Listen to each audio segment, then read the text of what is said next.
Sharing is caring. दोनों भाई नाश्ते की टेबल पर बैठे थे। प्रियंका, मेरा नाश्ता कहाँ है? भाभी, मुझे भी ऑफिस के लिए लेट हो रहा है। इस पर प्रियंका किचन में से दोनों के नाश्ते की प्लेट्स लेकर बाहर आती है। लो भाई, आप दोनों का नाश्ता। किसी को भी 1 मिनट का सब्र नहीं है।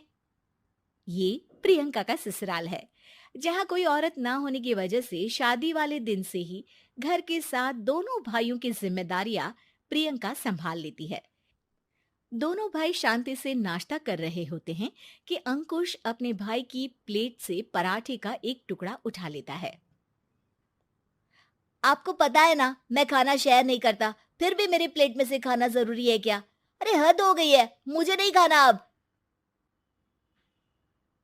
अंकुर गुस्से में नाश्ता छोड़कर टेबल से उठ खड़ा होता है। अरे, ये कैसा बिहेवियर है अंकुर? एक टुकड़ा ही तो है। एक हो या आधा, मुझे भूख लगी है तो ये सिर्फ मेरा ही है। उसे भी किसी के साथ शेयर करने बैठा तो भूखा नहीं रह जाऊंगा। अरे बाबा ठीक है, अब इस पर भी लड़ाई। दूसरा बना देती हूँ, पर प्लीज ऐसे खाना बीच में छोड़कर मत जाओ। इससे अन्न का अपमान होता है। ओ प्लीज भाभी, ऐसी कोई चीज होती ही नहीं है। आपके पास पैसे हैं, खरीदो और खाओ। अगर नहीं खाया जाए तो फेंक दो। अरे दुनिया में सब यही करते हैं। अंकुर बैग उठाकर ऑफिस के लिए चला जाता है, जिसके पीछे उसका बड़ा भाई मायूस सा घर में खड़ा रह जाता है। जिसने बचपन से सोने की चम्मच में खाया हो, उसे दुनिया के बारे में क्या पता होगा। वैसे गलती तो हमारी ही है। अगर कभी बचपन में ही सही गलत का फर्क सिखाया होता तो आज ये हाल नहीं होते। आप फिक्र क्यों करते हैं जी? भगवान है, वो जो भी करता है सबकी भलाई के लिए ही करता है। और जब वो चाहेंगे तो अपनी तरह से अंकुर भैया को भी सब कुछ सिखा देंगे। पत्नी की बात पर विश्वास कर अंकुश भी ऑफिस चला जाता है। सुबह से दोपहर होती है और अंकुर लंच करने ऑफिस के पास वाले रेस्टोरेंट में पहुंचता है, जहां वो एक साथ बहुत सारा खाना ऑर्डर कर देता है। सर, क्या कोई आपको ज्वाइन करने वाला है? नहीं तो क्यों?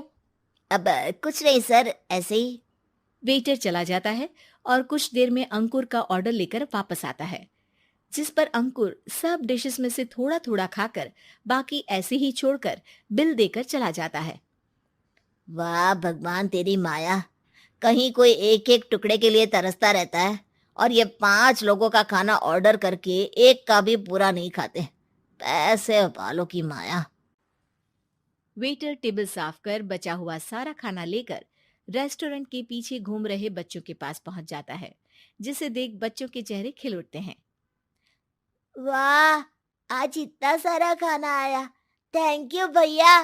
भगवान आपको खाने की फैक्ट्री बना दे। अगर ये फैक्ट्री मेरी होती तो तुम लोगों को कभी किसी का झूठा बचा हुआ खाना नहीं खाना पड़ता। चलो तुम लोग खाओ, पर ध्यान रखो किसी को पता ना चले, नहीं तो मेरी नौकरी चली जाएगी। इसी के साथ दिन बीतता है और रात को दोनों भाई एक साथ घर पहुंचते हैं। कुछ देर में सब डिनर करने बैठते हैं, जहां अंकुश अंकुर को समझाने की कोशिश करता है। अंकुर, अगर हमें लाइफ में सब कुछ मिला है, इसका ये मतलब नहीं कि तुम उसका गलत फायदा उठाओ, बल्कि तुम्हें उसकी मदद से दूसरों को भी मदद करनी चाहिए। भैया, जिनके पास नहीं है उनकी वजह मैं तो नहीं ना। और ऐसे बहुत लोग हैं जिनके पास सब कुछ है। इसलिए अगर मैं एक इंसान कुछ नहीं करूंगा तो कोई फर्क नहीं पड़ने वाला। तुम्हारे भैया बस एक चीज समझाना चाहते हैं कि जिस चीज की हमारे पास कमी नहीं है, उसे बर्बाद करने से अच्छा है कि लोगों के साथ शेयर करें। इससे हम सिर्फ सामान नहीं, खुशियां भी बांटते हैं, और इसमें तुम्हारा ज्यादा कुछ तो जाएगा नहीं। भैया भाभी की बात सुन अंकुर कुछ बोले बिना उठकर चला जाता है। इसी तरह दिन बीतते रहते हैं, जिसमें अंकुश और प्रियंका कोशिश तो बहुत करते हैं, पर अंकुर पर किसी भी चीज का कोई असर नहीं पड़ता। एक दोपहर अंकुर सैंडविच खाते हुए सड़क के किनारे चल रहा होता है। तभी उसकी नजर आइसक्रीम वाले पर पड़ती है और वो सैंडविच सड़क किनारे फेंक आइसक्रीम खरीदने पहुंच जाता है। अब इसे कहते हैं जिंदगी का सुख। जैसे ही अंकुर आइसक्रीम लेकर पीछे मुड़ता है तो एक आदमी को सड़क से वही सैंडविच उठाते हुए देखता है। वो आदमी बहुत कमजोर, गरीब, जैसे बहुत दिनों से खाना ना खाया हो वैसा लग रहा था। अंकुर उसके पास जाकर खड़ा हो जाता है। उसे देखकर आदमी सैंडविच अंकुर की तरफ कर देता है। आपको भी खाना है क्या? क्या हम इसे आधा आधा कर ले? मुझे बहुत भूख लगी है।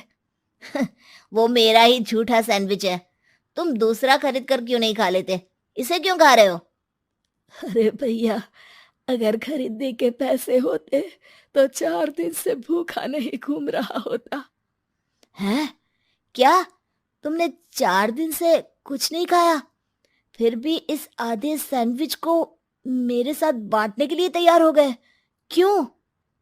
अरे भैया, पैसा नहीं है तो क्या हुआ, इंसानियत आज भी उतनी महंगी नहीं हुई, और ना ही उस पर अमीर गरीब का टैग लगा है जो हम उसे रख ना सके। पर अफसोस, आजकल लोगों के अंदर पोषण, खून या विटामिन से ज्यादा इंसानियत की कमी होने लगी है। आदमी की बातों से अंकुर को समझ में आ जाता है कि वो आज तक कितना गलत काम करता आ रहा था। इसके बाद से वो अपनी किसी के साथ शेयर नहीं करने और खाने को बर्बाद करने वाली आदत को छोड़ देता है।